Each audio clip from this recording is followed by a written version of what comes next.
नमस्कार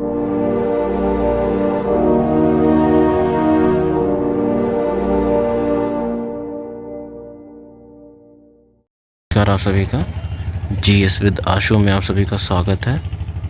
और आज हम बात करेंगे आर्थिक सर्वेक्षण 2021-22 जो कि अभी 31 जनवरी 2022 को जारी किया गया है।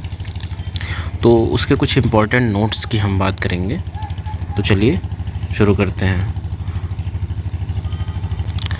देखिए, आर्थिक समीक्षा 2021-22 केंद्रीय वित्त मंत्री श्रीमती निर्मला सीतारमण द्वारा पेश किया गया। केंद्रीय बजट 2022 के प्रस्तुत किए जाने से एक दिन पहले यानी कि 31 जनवरी 2022 को ये प्रस्तुत किया गया। आर्थिक सर्वेक्षण प्रस्तुत करने की परंपरा लंबे समय से चली आ रही है और पहली बार 1950-51 में आर्थिक सर्वेक्षण को पेश किया गया था और 1964 तक केंद्रीय बजट के साथ ही इसको पेश किया जाते रहा। 1964 के बाद से इसको अलग अलग पेश किया जाने लगा। और आर्थिक सर्वेक्षण मुख्य आर्थिक सलाहकार यानी कि चीफ इकोनॉमिक एडवाइज़र के समग्र मार्गदर्शन में वित्त मंत्रालय द्वारा आर्थिक मामलों के विभाग के इकोनॉमिक्स डिवीज़न द्वारा तैयार किया जाता है। लेकिन इस साल इसमें कुछ नया हुआ और यह प्रमुख आर्थिक सलाहकार यानी कि प्रिंसिपल इकोनॉमिक एडवाइज़र द्वारा तैयार किया गया, क्योंकि चीफ इकोनॉमिक एडवाइज़र यानी कि मुख्य सलाहकार जो हैं, मुख्य आर्थिक सलाहकार कृष्णमूर्ति सुब्रमण्यम, जिनका कार्यकाल दिसंबर 2021 में समाप्त हो जाने के बाद यह पद खाली था, तो वर्तमान में मुख्य आर्थिक सलाहकार डॉक्टर वी अनंत नागेश्वरन हैं, जिन्हें बीते दिनों नियुक्त किया गया। पिछले कुछ वर्षों से यह प्रथा अरविंद सुब्रमण्यम के मुख्य आर्थिक सलाहकार के रूप में कार्यभार संभालने के बाद से शुरू हुई। कौन सी प्रथा? बजट और आर्थिक सर्वेक्षण दोनों को साथ में पेश करने के बाद से जो दूसरी प्रथा थी वो आर्थिक सर्वेक्षण को 2 खंडों में पेश किया जाना था। यह जो प्रथा थी, यह प्रथा अरविंद सुब्रमण्यम जब मुख्य आर्थिक सलाहकार थे तो उनके द्वारा शुरू किया गया और उनके उत्तराधिकारी के.वी. सुब्रमण्यम ने इसे जारी रखा। आर्थिक सर्वेक्षण का महत्व यह है कि इससे अगले वित्त वर्ष के लिए जीडीपी का अनुमान मालूम चलता है और इससे यह पता चलता है कि किन क्षेत्रों पर ज़्यादा जोर देने की आवश्यकता है। और आर्थिक सर्वेक्षण को ही समझकर हमें बजट को बेहतर से समझने में मदद मिलती है। आने वाले वित्त वर्ष के लिए 8% से 8.5% की आर्थिक वृद्धि का अनुमान लगाया गया है, जो चालू वित्त वर्ष में अनुमानित 9.2% की वृद्धि से नीचे है। वित्तीय वर्ष 2021-22 के लिए कृषि विकास 3.9% और औद्योगिक विकास 11.8% पर देखा गया।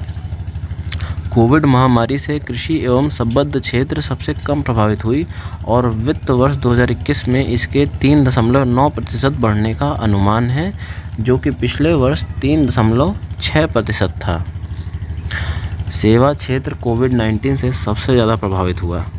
पिछले वर्ष 8.4% के संकुचन के बाद इस वित्तीय वर्ष में इस क्षेत्र के 8.2% बढ़ने का अनुमान लगाया गया है। सरकारी खर्च से महत्वपूर्ण योगदान के साथ 2021-22 में कुल खपत 7% की वृद्धि होने का अनुमान है। पिछले 6 वर्षों में भारत में स्टार्टअप का उल्लेखनीय विकास हुआ है।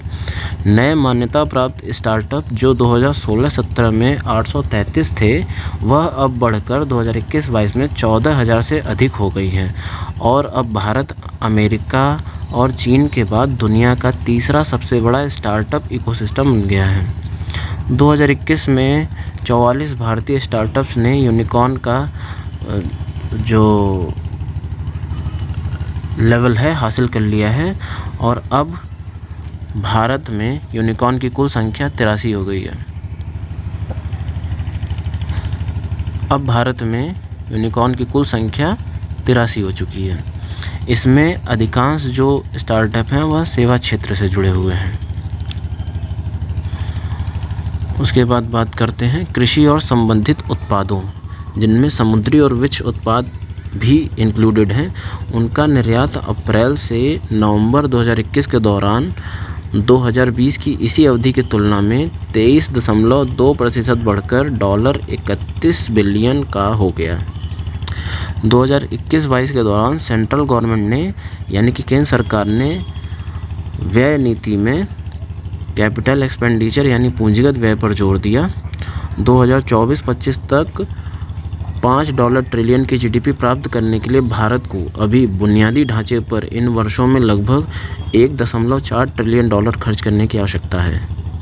2008 से 17 के दौरान भारत ने बुनियादी ढांचे पर लगभग $1.1 ट्रिलियन निवेश किया। वित्तीय वर्ष 2020-25 के दौरान सबसे ज़्यादा खर्च ऊर्जा के लिए अनुमानित है जो कि 24% है। उसके बाद सड़क के लिए अनुमानित है। ऊर्जा के लिए जैसा कि COP26 में हाल ही में भारत ने अपना विज़न और मोदी जी ने अपने पंचामृत मंत्र दिया जिसमें 2030 के लिए इन्होंने काफ़ी कुछ सोच रखा है भारत सरकार ने, तो उसको लेकर ऊर्जा पर इस बार सबसे ज़्यादा व्यय अनुमानित है। तो ये जो है नोट करने वाला पॉइंट है। 2021-22 के बजट अनुमान में 9.6% की अनुमानित वृद्धि के मुकाबले अप्रैल-नवंबर 2021 के दौरान सेंट्रल गवर्नमेंट की राजस्व प्राप्ति में 67.2% की वृद्धि हुई है। 31 दिसंबर 2021 तक विदेशी मुद्रा भंडार $633.6 बिलियन के स्तर पर पहुंच चुका है और अब भारत चौथा सबसे ज़्यादा विदेशी मुद्रा भंडार रखने वाला देश बन चुका है। प्रथम पर चीन है। 31 दिसंबर 2021 तक बैंक लोन में 9.2% की बढ़ोतरी हुई और 2021-22 में रेपो रेट 4% बना रहा। 2021-22 अप्रैल दिसंबर में CPIC मुद्रास्फीति घटकर 5.2% रह गई और 2020-21 में प्रतिदिन सड़क निर्माण बढ़कर 36.5 किलोमीटर हुआ जो कि पिछले साल की तुलना में 30.4% की बढ़ोतरी है। SDG 2020-21 में नीति आयोग डैशबोर्ड पर ओवरऑल स्कोर 66 पर पहुंच चुका है। 2019-20 में 60 पर स्कोर था और 2018-19 में 57 स्कोर था। तो ये अब जो है 66 पर पहुंच चुका है SDG डैशबोर्ड में नीति आयोग का ओवरऑल स्कोर। ठीक है। केंद्र सरकार के कर्ज 2020-21 में GDP का 59.3% हो गया है और 2019-20 में GDP का 49.1% था। ये कर्ज जो है केंद्र सरकार का बढ़ा है लेकिन अनुमानित GDP बढ़ोतरी के साथ साथ इसमें कमी आएगी। 2021-22 में थोक मुद्रास्फीति 12.5% बढ़ गई। भारत विश्व में 10वां सबसे बड़ा वन क्षेत्र वाला देश बन चुका है। विश्व के कुल क्षेत्र का 2% वन क्षेत्र भारत का है। 2022 तक सिंगल यूज़ प्लास्टिक को समाप्त करने का लक्ष्य रखा गया है। कुल प्रजनन दर 2019-20 में 2 हो गई है जो 2015-16 में 2.2 थी। इन्फेंट मोर्टेलिटी रेट यानी कि शिशु मृत्यु दर 5 साल से कम उम्र के बच्चों के शिशु मृत्यु में कमी दर्ज हुई है और जल जीवन मिशन के तहत 83 जिले हर घर जल जिले बन गए हैं। तो आशा करता हूँ कि आपको क्लास अच्छी लगी होगी और धन्यवाद।